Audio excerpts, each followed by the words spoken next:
जय श्री श्याम दोस्तों। जैसा कि आपने थंबनेल देखा है, आज की वीडियो में हम बात करेंगे टॉप 3 म्यूचुअल फंड्स के बारे में जो लार्ज कैप कैटेगरी के हैं। अब दोस्तों, लार्ज कैप कैटेगरी के फंड है, इसका मतलब ये है कि इसमें जो आपको रिस्क देखने को मिलेगा वो कम मात्रा में मिलेगा और प्रॉफिट भी आपका अच्छा खासा जनरेट हो जाएगा। तो दोस्तों, आज की वीडियो में टॉप ऐसे 3 फंड लेके आया हूं जिसमें अगर आप इन्वेस्टमेंट करते हो तो कम रिस्क के साथ दोस्तों फ्यूचर में आपका अच्छा खासा कॉर्पस आप तैयार कर सकते हो। तो चलिए शुरू करते हैं आज की हमारी वीडियो को। तो दोस्तों, वीडियो शुरू हो उससे पहले मैं विकास स्वागत करता हूं आपका ग्रो बिजनेस फाइनेंस हब में। दोस्तों, आपने अभी तक चैनल को सब्सक्राइब नहीं करा हो तो चैनल को सब्सक्राइब कर लीजिए, क्योंकि म्यूचुअल फंड से रिलेटेड हर वीडियो आपको इस चैनल पे मिलती रहती है। तो चलिए शुरू करते हैं आज की हमारी वीडियो को। दोस्तों, काफी सारे लोगों की इच्छा होती है कि वे स्टॉक मार्केट के अंदर इन्वेस्टमेंट करें जिससे फ्यूचर में अधिक मात्रा में उनकी वेल्थ क्रिएट हो सके, लेकिन दिक्कत परेशानी बस इतनी सी है कि स्टॉक मार्केट में रिस्क ज्यादा मात्रा में देखने को मिलता है और स्टॉक मार्केट की कंप्लीट हमको जानकारी भी नहीं होती है। तो दोस्तों, कंप्लीट में आपको एक चीज बताऊं, अगर आप म्यूचुअल फंड के अंदर लार्ज कैप कंपनी के अंदर इन्वेस्टमेंट करते हो तो एक तरीके से दोस्तों आप निफ्टी 50 की टॉप 100 कंपनी में आपका पैसा इन्वेस्टमेंट हो रहा है। जैसा मान लीजिए म्यूचुअल फंड के अंदर लार्ज कैप कैटेगरी का कोई सा भी एक फंड है, उसमें मान लीजिए अगर आप 1000 रुपए इन्वेस्टमेंट करते हो, चाहे एसआईपी करो चाहे लमसम करो, तो आपका जो ये पैसा है ना, वो पर्टिकुलर एक कंपनी में इन्वेस्टमेंट नहीं होगा। जो निफ्टी 50 की जो टॉप 100 कंपनी है उसमें आपका टोटल जो भी पैसा आप इन्वेस्टमेंट कर रहे हो उसके छोटे छोटे टुकड़े होंगे और वो कंप्लीट पैसा उन कंपनियों में क्या हो जाएगा, इन्वेस्टमेंट हो जाएगा। अब नॉर्मल सी बात है दोस्तों कि निफ्टी 50 की जो टॉप कंपनियां हैं जिनका सर्किल काफी ज्यादा बड़ा है, अगर उसमें आपका पैसा इन्वेस्ट हो रहा है तो नॉर्मल सी बात है जो मार्केट का जो रिस्क होता है वो आपको कम रिस्क देखने को मिलेगा और आपको अच्छा खासा रिटर्न इसमें मिल जाएगा अगर आपका विजन है कि मुझे लॉन्ग टाइम के लिए इन्वेस्टमेंट करना है। तो दोस्तों, कंप्लीट आपको 3 फंड बताऊंगा, अगर इन तीनों फंड के आप इन्वेस्टमेंट कर लेते हो तो इजीली अच्छा खासा कॉर्पस तैयार कर सकते हो। तो चलिए चलते हमारे फंड के ऊपर कि कौन कौन से हमारे फंड हैं, चलिए आपको बताते हैं। तो यहाँ पे दोस्तों सबसे पहला जो हमारा फंड है दोस्तों, ये जितने भी फंड है दोस्तों वो लार्ज कैप कैटेगरी के हैं। पहला हमारा जो फंड है दोस्तों वो है दोस्तों HDFC टॉप 100 फंड।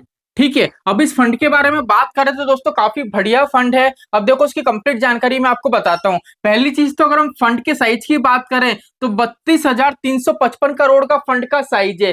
फंड का साइज बहुत बड़ा है, इसलिए हम इन्वेस्टमेंट कर सकते हैं। और दोस्तों क्या है, जो लार्ज कैप की कंपनियां होती हैं, क्या है दोस्तों, जैसे कि मैंने वीडियो के स्टार्टिंग में बताया था, निफ्टी 50 की टॉप जो 100 कंपनी होती है उसमें आपका पैसा इन्वेस्ट हो रहा है। इसलिए दोस्तों अगर यहाँ पे देखो, अगर हम एनएवी की बात करें तो इसकी एनएवी का अमाउंट देखो दोस्तों कितना है, 1094.59 क्या है दोस्तों इसकी एनएवी है। मोस्टली दोस्तों आपने जितने भी म्यूचुअल फंड देखे होंगे उसकी एनएवी कितनी रहती है, 100, 200, 300, 400 रुपए। लेकिन दोस्तों इसकी आप एनएवी देखोगे तो 1000 से भी पार इसकी एनएवी है, क्योंकि काफी बेटर ये फंड है। अगर हम इसकी एसआईपी की बात करें तो दोस्तों इतना ज्यादा बड़ा फंड हाउस होने के बाद भी दोस्तों एनएवी अमाउंट इतना ज्यादा होने के बाद भी मिनिमम 100 रुपए की एसआईपी करने की परमिशन दे रहा है, तो काफी अच्छी बात है। इसीलिए दोस्तों इसका मिनिमम प्राइस 100 रुपए का है। इसीलिए दोस्तों फंड का साइज दिन प्रतिदिन इसका बढ़ता हुआ जा रहा है। अगर हम इसके एक्सेस लोड की बात करें तो जैसा कि सभी फंड्स के अंदर रहता है, अगर आप 1 साल के अंदर आपका पैसा रिडीम करते हो,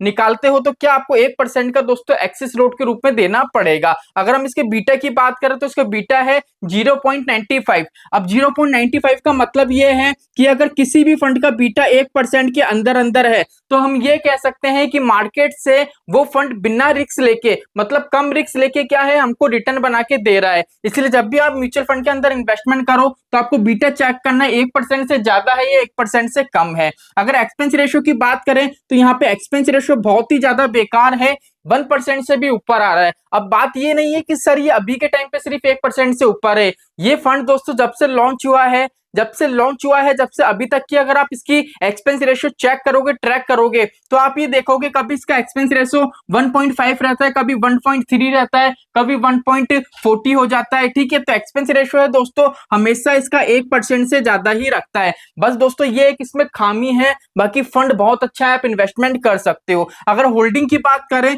तो 45 कंपनियों में टोटल क्या है, ये पैसा इन्वेस्ट करता है। अब 45 कंपनी में भी पैसा किस हिसाब से इन्वेस्ट करता है, 96.3% पैसा तो इक्विटी के अंदर इन्वेस्ट करता है और कैश के अंदर कितना होल्ड लेके चलता है, ये 3.6%। अब मोस्टली दोस्तों मैंने बताया था कि जो म्यूचुअल फंड होते हैं, फंड मैनेजर क्या करता है, जो कैश होल्ड है 5% तक लेके चलता है। अगर 5% से ज्यादा है तो हम बोल सकते हैं कि हमको इन्वेस्टमेंट नहीं करना चाहिए। लेकिन यहाँ पे जो कैश होल्ड है दोस्तों, वो देख लीजिए 3.6% है, और सारा के सारा पैसा कहाँ इन्वेस्ट हो रहा है, इक्विटी के अंदर। इसलिए बहुत अच्छा ये फंड है, हम इन्वेस्टमेंट कर सकते हैं। अब दोस्तों अगर हम इसके बात करें सेक्टर की, तो बहुत अच्छे दोस्तों इसके सेक्टर हैं।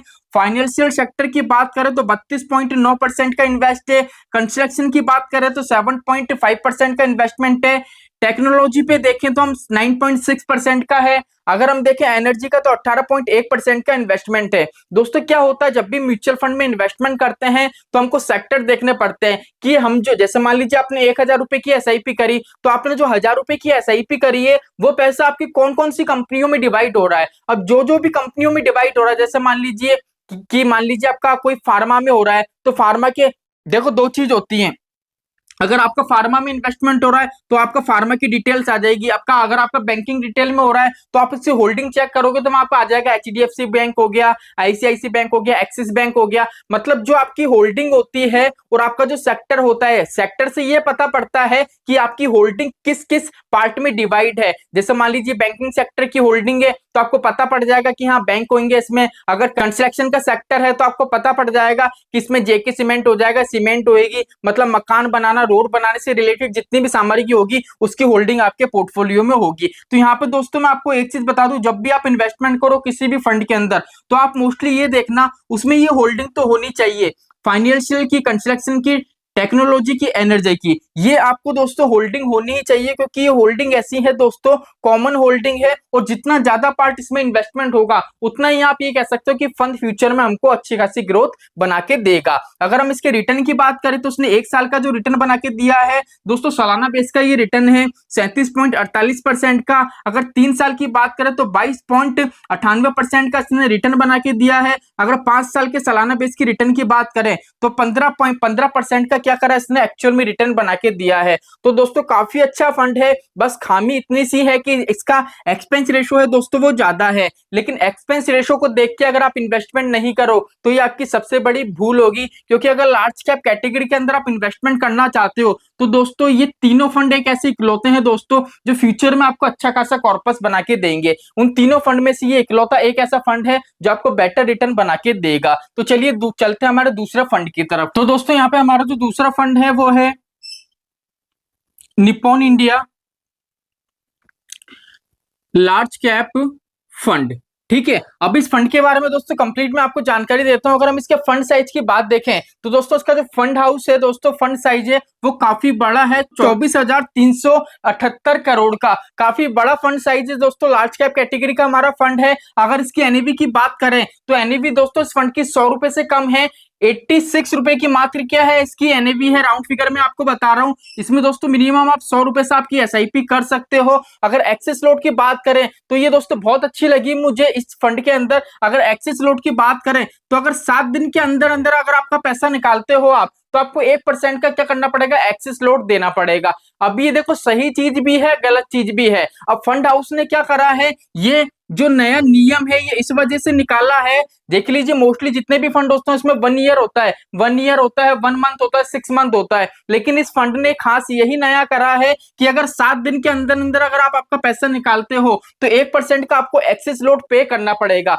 अब क्या करा इसने, ऐसा क्यों करा, क्योंकि इसने ये सोचा कि फंड हाउस में क्या है, हमारा जो फंड हाउस है उसमें इन्वेस्टर ज्यादा से ज्यादा इन्वेस्टमेंट कर सके। क्योंकि मोस्टली इन्वेस्टर का यह रहता है कि हमको ऐसी जगह इन्वेस्टमेंट करना है जिसमें किसी प्रकार की कोई बाउंडेशन नहीं हो। लेकिन दोस्तों ये एक गलती भी है। इससे क्या होता है, मोस्टली क्या होता है, जब इन्वेस्टमेंट पैसा इन्वेस्ट तो करता है लेकिन वो क्या करता है दोस्तों, कुछ इन्वेस्टर ऐसे होते हैं जो म्यूचुअल फंड की चेकिंग के हिसाब से इन्वेस्टमेंट करते हैं कि म्यूचुअल फंड में एक्चुअल में रिटर्न बनता है या नहीं। वो क्या करेंगे, आज इन्वेस्टमेंट करा, कल यूनिट अलॉट होगा, तीसरे दिन क्या करेंगे, उसको रिडीम करके देखेंगे। तो ये चीज है दोस्तों जिससे क्या होता है, अंदर का जो उनका स्ट्रक्चर है वो बिल्कुल प्रॉपर तरीके से वर्क नहीं कर पाता है। तो ये चीज कहीं ना कहीं गलत है। फंड हाउस ने ये सोचा है कि इन्वेस्टर अधिक मात्रा में पैसा इन्वेस्ट करे जिससे इन्वेस्टर को कोई बाउंडेशन नहीं रहे, लेकिन इन्वेस्टर इसको भी मिसयूज लेते हैं और कहीं ना कहीं अंदर का जो उनका स्ट्रक्चर है, जो मनी का सर्कुलेशन है वो प्रॉपर तरीके से वर्क नहीं कर पाता है। अब वर्क नहीं कर पाता, इसके लिए इसलिए मैं आपको आगे बताऊंगा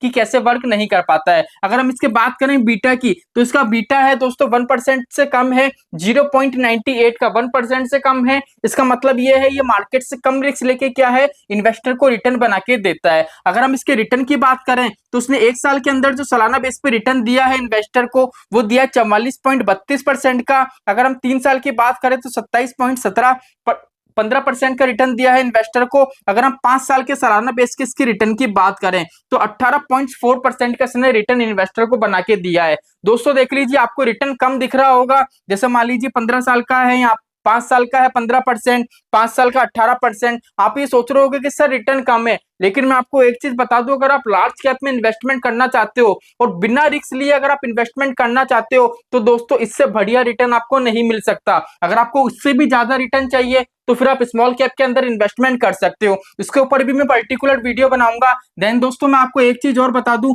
अभी डेली बेसिस पे आपको जितनी भी वीडियो मिलती है, 2 वीडियो एक दिन की मिलती है। पहला वीडियो दिन में 3 बजे आता है और दूसरा वीडियो जो हमारा आता है शाम को 9:11 पे, ठीक है। एंड कम्युनिटी में मैंने एक पोस्ट डाली है दोस्तों, मेरे पास काफी कमेंट्स आ रहे हैं कि सर स्टॉक मार्केट के बारे में बताइए, हमको ट्रेडिंग करना सिखाओ बिल्कुल बेसिक से। तो मैंने एक पोस्ट डाली है, उसमें बिल्कुल वोट करके आप बताना कि आपको इसी चैनल के अंदर स्टॉक मार्केट की वीडियो चाहिए या पर्टिकुलर एक नया चैनल होना चाहिए। वोट कर लेना आप कंप्लीट दोस्तों, उसमें आप जिस हिसाब से वोट करोगे उस हिसाब से ही मैं आगे वीडियो बनाऊंगा। तो सिंपल यहाँ पे मैंने आपको बता दिया। अब बात करते हैं इसके फंड मैनेजर की। अगर हम इसके फंड मैनेजर की बात देखें तो इसका एक फंड मैनेजर है दोस्तों 2013 का और दूसरा फंड मैनेजर है 2021 का। तो फंड मैनेजर काफी पुराने हैं और फंड की जो कंडीशन है काफी बेटर है, ये हमको पॉजिटिव रिटर्न बना के दे रहा है, इसलिए कोई दिक्कत परेशानी नहीं है, ये फंड बेटर है। अगर एक्सपेंस रेशियो की बात करें तो 1% से कम है, 0.75 है, तो इजीली हम इसमें इन्वेस्टमेंट कर सकते हैं। अगर होल्डिंग की बात करें तो इसमें होल्डिंग है हमारी 58। जब भी हम पैसा इन्वेस्ट करते हैं तो हमारा पैसा कितनी कंपनियों में इन्वेस्ट होता है, 58 कंपनी में हमारा पैसा क्या हो जाता है, छोटे छोटे रूप में इन्वेस्ट हो जाता है। अब कहां कहां पे इन्वेस्ट होता है, इक्विटी के अंदर होता है 96.2%, डेब्ट के अंदर होता है 2.3% और कैश के अंदर होता है 1.3%। अब कैश का मतलब क्या है दोस्तों, मैंने जो आपको बताया था कि जो इसका एक्सेस लोड है, अगर 7 दिन के अंदर अंदर कोई इन्वेस्टर पैसा निकालता है तो क्या करना पड़ेगा, उसको 1% एक्सिट लोड के रूप में क्या करना पड़ेगा, चार्ज देना पड़ेगा, ठीक है। इसलिए क्या होता है दोस्तों, फंड हाउस को कैश होल्ड रखना पड़ता है। यहाँ पे ये चीज देख लीजिए, इसने कैश होल्ड कितना कर रखा है, 1.3%। अभी के टाइम में आप देखोगे तो इसका कैश होल्ड कम है। अगर आप इन्वेस्टमेंट करना चाहते हो तो ये बिल्कुल सही टाइम है, इलेक्शन से पहले इस फंड के अंदर इन्वेस्टमेंट कर सकते हो। मोस्टली क्या होता है दोस्तों, इसका जो कैश होल्ड है वो कभी सडनली 3% हो जाता है, कभी 5% हो जाता है, लेकिन अभी के टाइम में इसका कैश होल्ड सही है, आप इन्वेस्टमेंट कर सकते हो, ठीक है। यहां तक की कहानी समझ में आ गई।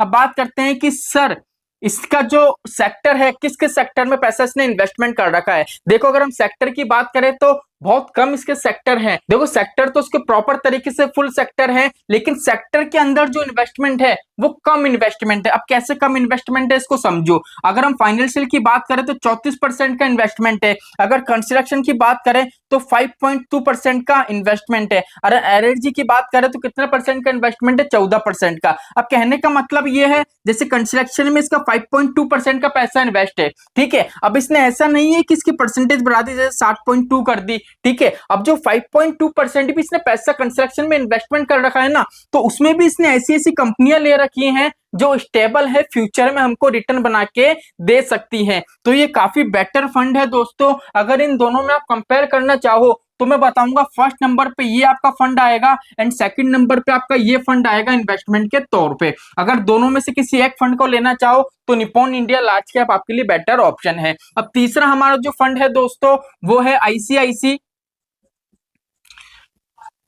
प्रूडेंशियल ब्लू चिप फंड, ठीक है। अब इस फंड के बारे में बात करते हैं। अगर फंड हाउस की बात करें, साइज की बात करें तो 53,505 करोड़ का इसका फंड हाउस है, साइज है, काफी बड़ा साइज है दोस्तों, इसलिए आप इसमें इन्वेस्टमेंट कर सकते हो। देखो फंड हाउस बड़ा होता है तो इसका मतलब ये नहीं है कि फंड आज नहीं तो कल बंद हो जाएगा। इसका मतलब ये है कि इसका जो फंडामेंटल है, अंदर से जो पॉजिटिव रिटर्न ये बना के दे रहा है इन्वेस्टर को, काफी हद तक दे रहा है, इसलिए इन्वेस्टर इस फंड को पसंद कर रहे हैं और रेगुलर बेस में इस फंड में इन्वेस्टमेंट करते जा रहे हैं। इसलिए क्या है, दिन प्रतिदिन फंड हाउस जो फंड साइज है वो बढ़ता हुआ जाता है। अगर एनएवी की बात करें तो 100 रुपए से ऊपर है, 103.44 की इसकी एनएवी है। मिनिमम 100 रुपए से इसमें आप एसआईपी कर सकते हो। अगर एक्सेस लोड की बात करें तो जैसा कि सभी फंड में रहता है कि अगर आप 1 साल के अंदर अंदर आपका पैसा निकालोगे तो 1% का आपको एक्सेस लोड के रूप में चार्ज देना पड़ेगा। अगर बीटा की बात करें तो उसका 0.87% है। मोस्टली जितने भी लार्ज कैप फंड है उसका बीटा आपको 1% से कम ही दिखेगा, क्योंकि लार्ज कैप में क्या होता है, रिस्क हमको कम मिलता है इसलिए। ठीक है, तो ये मार्केट से कम रिस्क लेता है और इन्वेस्टर को अच्छा खासा रिटर्न बना के देता है। अगर एक्सपेंस रेशियो की बात करें तो 0.91% है, 1% से कम है। अब देखो ऐसा तो हो नहीं सकता कि आपको सब चीजें सब सही मिल जाए। जैसे आप ये मान रहे हो कि मुझे प्रॉपर तरीके से फंड अच्छा मिले जिसका एक्सपेंस रेशियो भी होना चाहिए 0.1%, 0.5%, 0.10%, तो देखो ये चीज पॉसिबल नहीं है। अब सब कुछ इतना अच्छे से मैनेज हो रहा है तो नॉर्मल सी बात है भैया, जो फंड मैनेजर उसको भी तो तनख्वाह देने पड़ेगी, इसलिए यहाँ पे देखो एक्सपेंस रेशियो इतना ज्यादा है। ठीक है, क्योंकि देखो फंड मैनेजर को अगर खुश रखोगे ना तो क्या होगा, फंड की जो वो इन्वेस्टमेंट अच्छे से करेंगे, पूरा दिमाग के साथ अपना काम करेंगे, क्योंकि वो खुश रहेंगे अपनी तनख्वाह से। इसलिए क्या होगा, आप प्रॉपर तरीके से इन्वेस्टमेंट होगा और रिटर्न बढ़िया से बढ़िया जनरेट होगा। इसलिए एक्सपेंस रेशियो को इतना मत गौर से देखा करो, बस ये देख लो 1% से अंदर है, कोई दिक्कत नहीं, इन्वेस्टमेंट कर सकते हो। लेकिन सर जो आपने एचडीएफसी टॉप 100 फंड का बताया 1% से ज्यादा है, इन्वेस्टमेंट करना चाहिए। देखो इन्वेस्टमेंट अगर हम किसी दूसरे फंड की देखें तो नहीं करना चाहिए, लेकिन अगर एक्सपेंस रेशियो के हिसाब से हमने इसकी जितने भी इसका फंडामेंटल चेक करा है उस हिसाब से अगर हम इसको देखें तो हमको 101% क्या करना चाहिए, इसमें इन्वेस्टमेंट करना चाहिए, क्योंकि इसका फ्यूचर काफी ज्यादा ब्राइट है लार्ज कैप कैटेगरी के अंदर। तो चलिए आते हैं हमारे टॉपिक के ऊपर। अगर दोस्तों हम इसकी बात करें होल्डिंग की तो इसकी जो टोटल होल्डिंग है 71 होल्डिंग है। जहां कहां कहां पे इन्वेस्टमेंट है, इक्विटी के अंदर है 91.5% पैसा इन्वेस्ट है। डेप्थ की बात करें तो डेप्थ के अंदर 0.2%।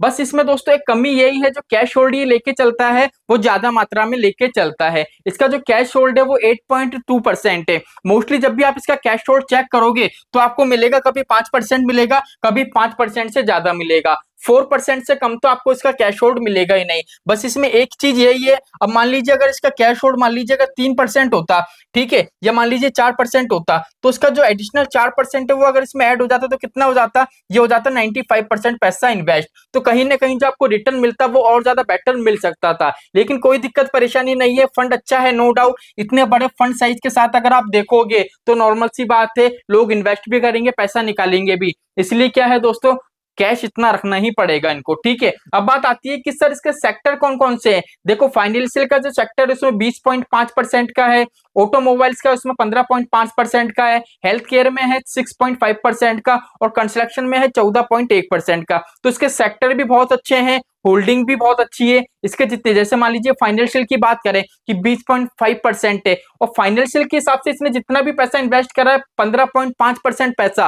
अब उसमें भी इसने जो जो कंपनियों में पैसा इन्वेस्ट करा है ना वो टॉप कंपनी है दोस्तों, इसलिए इजीली आप इन्वेस्टमेंट कर सकते हो। अगर रिटर्न की बात करें तो 1 साल का रिटर्न इसने दिया है 39.88% का, 3 साल का दिया है 22.62% का, और 5 साल का रिटर्न दिया है इसने 18.6% का। तो काफी अच्छे है दोस्तों ये तीनों फंड है। अगर हम बात करें फर्स्ट नंबर पे ये वाला हमारा फंड होगा, सेकंड पे ये वाला होगा और थर्ड नंबर पे हमारा ये वाला फंड होगा। तो तीनों में आप इजीली इन्वेस्टमेंट करना चाहते हो, मार्केट में ज्यादा रिस्क नहीं लेना चाहते हो, अपना पोर्टफोलियो बनाना चाहते हो, लॉन्ग टाइम के लिए इन्वेस्टमेंट करना चाहते हो, तो ये तीनों फंड आप सभी के लिए हैं। इजीली आप इसमें इन्वेस्टमेंट करके फ्यूचर में अच्छा खासा कॉर्पस तैयार कर सकते हो। तो चलिए दोस्तों अभी के लिए इतना ही, मिलते हैं हमारी नेक्स्ट वीडियो में। जय श्री श्याम दोस्तों, जय श्री राधे।